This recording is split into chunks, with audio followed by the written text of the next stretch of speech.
Oi, pessoal, tudo bem? Pessoal, vamos a mais uma aula. Hoje, nós vamos finalizar a unidade sobre integração numérica. Então, nessas últimas aulas, eu trouxe para vocês algumas informações sobre o cálculo de integrais utilizando métodos numéricos. Então, nós analisamos dois métodos. Nós analisamos inicialmente a chamada regra dos trapézios, depois nós passamos para a regra de Simpson, fizemos também uma análise, né, sobre os erros que ocorrem utilizando essas técnicas, né, para o cálculo da integral, ou das integrais, né, de forma numérica. E agora nós vamos finalizar essa unidade falando de uma outra técnica para resolução. Então, na aula de hoje, nós vamos falar um pouquinho sobre a integração numérica por meio da quadratura gaussiana. Então, gente, como já é de costume, né? Vocês já estão aí habituados com o que eu sempre comento aqui com vocês, é importante, nesses momentos assíncronos, que vocês assistam essa videoaula, façam as suas anotações, de forma que, a partir dessa teoria que eu estou apresentando aqui, quando nós estivermos lá no nosso momento síncrono, vocês podem trazer as suas dúvidas, a gente resolve alguns exercícios, faz algumas demonstrações, e aí a gente fecha mais essa parte, tá bom? Então, vamos lá, gente? Então, falando em quadratura gaussiana. Bom, nesse método, só recordando um pouquinho dos outros métodos que eu passei para vocês, né? Então, eu comentei sobre a regra dos trapézios e a regra de Simpson, lembrando que, para esse cálculo de integrais por métodos numéricos, a gente tem que pensar naquelas situações em que nós temos funções as quais nós não conseguimos obter o resultado por meio analítico, né, a resolução analítica dessas integrais, situações em que nós temos funções, entre aspas, um pouquinho mais complicadas, também situações em que a gente tem apenas um conjunto de pontos e não temos a forma explícita da função. Então, são situações como essas que a gente acaba utilizando esses métodos numéricos. Na regra dos trapézios, é aquela situação em que nós utilizamos a aproximação pelo extremo esquerdo e pelo extremo direito, fazemos a média, né, dessas duas formas, né, que vocês já trabalharam lá no cálculo 1, e a gente chega na regra dos trapézios. E essa aproximação ela é feita, né, por retas. Então, a nossa curva, a gente acaba separando ela ali em polinômios de primeiro grau, e a partir dessa utilização aí desses polinômios interpoladores de grau 1, a gente chega na regra dos trapézios. Diferente da regra de Simpson, onde a gente utiliza parábolas. Então, a gente tem uma curva, e essa curva a gente particiona ela aí em parábolas, e a partir dessas parábolas, a gente obtém a área sobre essas parábolas, né? Somando essas áreas, a gente vai chegar numa aproximação para a área sobre essa curva, né? Então, isso é só um panorama rapidinho do que a gente já trabalhou até então com esses dois primeiros métodos. Agora, no método da quadratura gaussiana, a gente vai pensar no seguinte: a escolha dos pontos, ela vai seguir um critério bem definido. Por quê? Porque o objetivo aqui da quadratura gaussiana é de fornecer resultados exatos para polinômios até a ordem 2n-1. Tá? Vocês vão ver que vai ficar mais claro isso aqui à medida que eu for falando. Então, vamos pensar no seguinte: seja a solução numérica da seguinte integral. Então, aquela integral, né, que a gente já está um tanto quanto habituado, que a gente já falou um pouquinho sobre isso, é uma integral definida, de a até b, de uma função f de x, dx. A solução pelo método, ela é dada por, então, a integral definida de a até b de f de x dx é aproximadamente o somatório, com i variando de 0 até n-1, de ai f de xi. Sendo que, quem são esses coeficientes ai, xi? Os coeficientes ai e os pontos xi, eles são definidos a partir da premissa de exatidão citada anteriormente. Então, a escolha desses pontos, ela vai seguir um critério bem definido que eu vou apresentar para vocês agora, né, à medida que eu for explicando o método. Tá?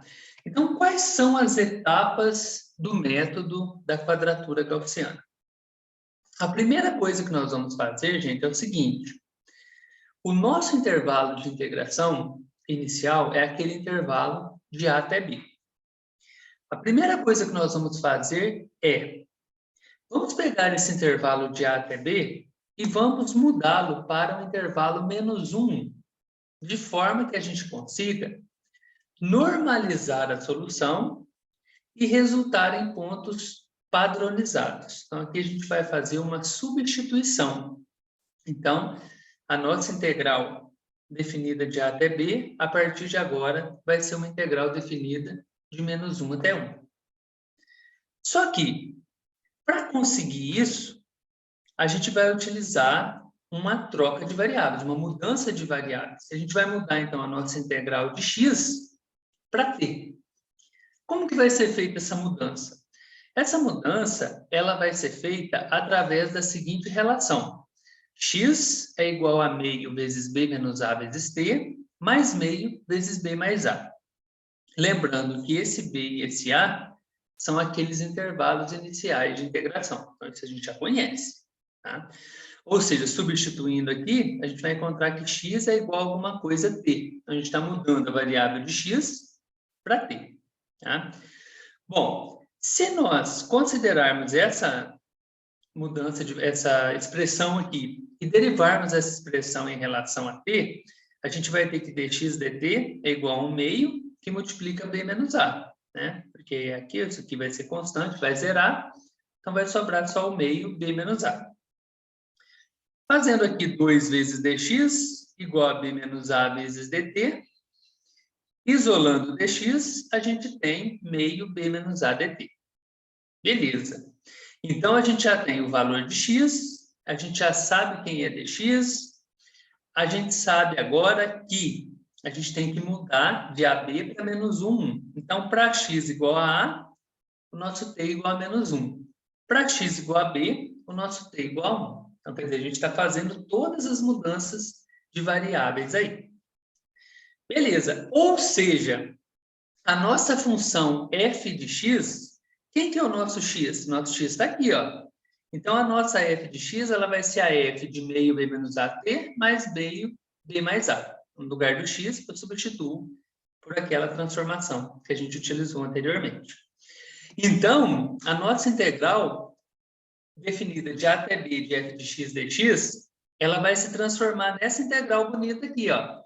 Ao invés de a até b, vai ser de -1 até 1.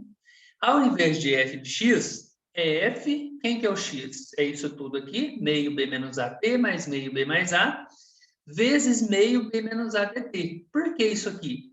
Porque agora a gente tem que substituir o dx, né? Mas quem que é o dx? Dx a gente encontrou aqui, ó, meio b menos a dt. Então, gente, nós fizemos aqui uma mudança de variáveis e transformamos essa integral, né? Integral definida de a até b de f de x dx, ela se transformou nessa integral aqui. Desta forma, nós vamos ter o seguinte, a nossa integral definida de a até b f de x dx, utilizando a mudança de variáveis, nós transformamos ela numa integral que vai de -1 até 1. Então, aqui agora a nossa função, ela está em t, ela não está em x mais. Então, vamos chamar uma f de t, dt, né? E aproximadamente aquele somatório, com o i variando de 0 até n-1, aí f de ti, né? Que é justamente o que tinha aqui, só que aqui era em x. Agora, o que nós temos? Nós temos em t. Beleza?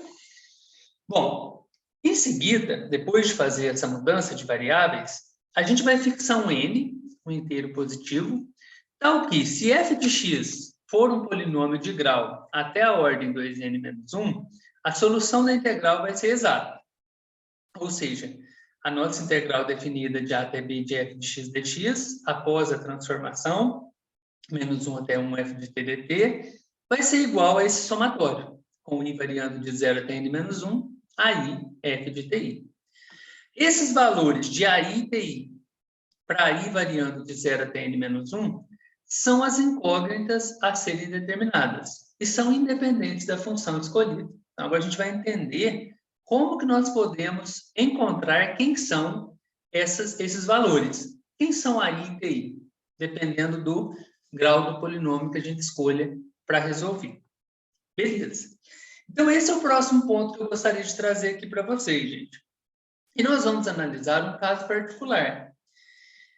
Para o caso n igual a 2, como que eu obtenho esses valores de AI e de TI? Então, vamos lá. Então, a nossa integral original de A até B, f de x dx, após a mudança de variáveis, ela vai de menos 1 até 1, f de t dt, igual.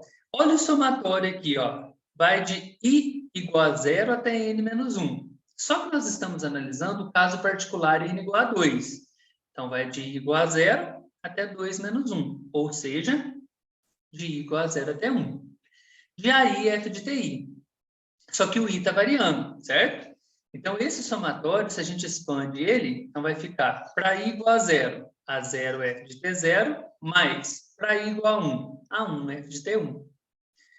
Para determinar essas incógnitas A0, T0, A1, T1, independente da função, como a gente já falou, nós vamos precisar, são 4 incógnitas, então nós vamos precisar de 4 equações. Como essas incógnitas, já foi destacado, né, elas independem da nossa função f de t, nós podemos escolher funções elementares, como, por exemplo, a f de t igual a t elevado a k. Como nós precisamos de 4 variáveis, na verdade, 4 equações, a gente pode pensar nessa função f de t igual a t elevado a k, com k igual a 0, 1, 2, 3. Aí a gente vai encontrar 4 equações. Como que vai ficar isso? Então, olha lá. Então, a nossa área, né, no caso a nossa integral, é definida de menos 1 até 1. A função que nós escolhemos foi uma elementar t elevado a k, ou seja, isso vai ser igual a 0t0 elevado a k, mais a 1t1 elevado a k, para k igual a 0, 1, 2 e 3. Tá? Por que que aqui ficou t0 elevado a k, t1 elevado a k? Porque, olha lá, ó, é o nosso f, né? É o f de t0 e o f de t1. E como nós escolhemos a função t elevado a k, né? Então, f de t0, t0 elevado a k. f de t1, t1 elevado a k. Beleza. Então, vamos analisar isso, gente, para todos esses casos. K igual a 0, K igual a 1, K igual a 2 e K igual a 3. Para K igual a 0, a gente vai ter integral de t elevado a 0 dt, no lugar do K, 0. Então, A0 T0 elevado a K, K é 0, mais A1 T1 elevado a 0. Beleza. Para K igual a 1, T elevado a 1 dt, A0 T0 elevado a 1, mais A1 T1 elevado a 1. Para K igual a 2, T elevado ao quadrado dt, A0 T0 ao quadrado, mais A1 T1 ao quadrado. T elevado ao cubo, é quando a gente está analisando o K igual a 3, né? A0 T0 ao cubo, mais A1 T1 ao cubo. Lembrando que essa integral é sempre definida de menos 1 até 1. E aí, o que a gente vai ter que fazer? Vamos trabalhar com essas expressões aqui, ó, de forma que a gente consiga o seguinte, olha, aqui a gente vai ter que resolver essa integral, né? Então, aqui vai ser uma integral definida de menos 1 a 1, de 1 dt, então super tranquilo. Uma integral definida de t dt, de menos 1 a 1 também, t ao quadrado, então, são integrais bem simples. Resolve essas integrais e iguala com esses valores aqui, ó, com essas expressões, que, depois de simplificadas, a gente vai chegar em A0 mais A1 igual a 2, A0 T0 mais A1 T1 igual a 0, A0 T0 ao quadrado mais A1 T1 ao quadrado igual a 2 terços, e A0 T0 ao cubo mais A1 T1 ao cubo igual a 0. Então, aqui são os valores das integrais, e aqui aquelas expressões, né, essas aqui, ó, depois de simplificadas. Resolvendo esse sistema, a gente vai encontrar quem é A0, quem é A1, quem é T0 e quem é T1. Então, A0 é igual a 1, que é igual a 1, T0 é igual a menos 1 sobre raiz de 3 e T1 igual a 1 sobre raiz de 3. Ou seja, nós teremos como solução aproximada 1 vezes f de menos 1 sobre raiz de 3 mais 1 f de 1 sobre raiz de 3. Por quê? Porque aqui, ó, é o A0 vezes o f de T0 mais o A1 f de T1. Resulta nisso aqui. Essa solução ela vai ser exata para polinômios de grau até 3. Tá? Lembrando daquela questão da exatidão. Né? Então, para n igual a 2, 2 vezes 2, 4, menos 1, 3. Então, para polinômio de grau até 3, a gente vai ter a solução exata dessa integral. Tá? Mas esse caso, gente, foi um caso que nós utilizamos, caso particular para n igual a 2. A gente pode usar outros n's. Só que à medida que a gente aumenta os n's, é lógico que a gente vai estar aumentando a complexidade desse sistema. A gente vai estar aumentando o número de variáveis para serem obtidas. Né? E aí, o que eu trago para vocês no próximo slide é alguns valores que já vêm tabelados, né? A gente vai ter necessidade de ficar calculando esse monte de pontinhas aí, né? Eu trouxe para o n igual a 2 só para vocês entenderem como que funciona. Mas aí a gente já tem alguns valores tabelados. Então, para o n igual a 2, a gente acabou de resolver. Então, a gente encontrou os valores para o T0 e T1, para o A0 e para o A1. Beleza.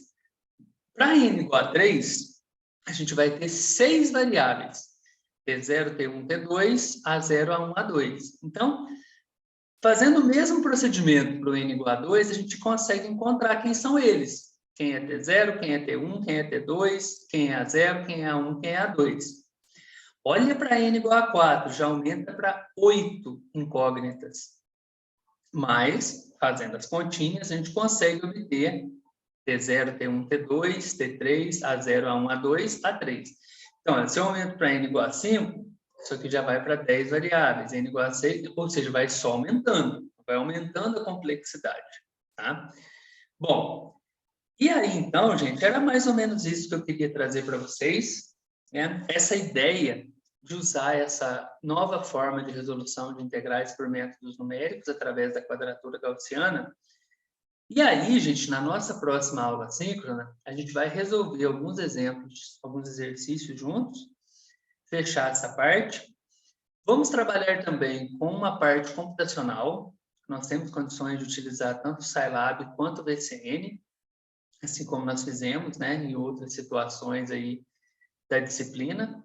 Na verdade, em todas as unidades, né, eu procurei sempre trazer o aspecto computacional também.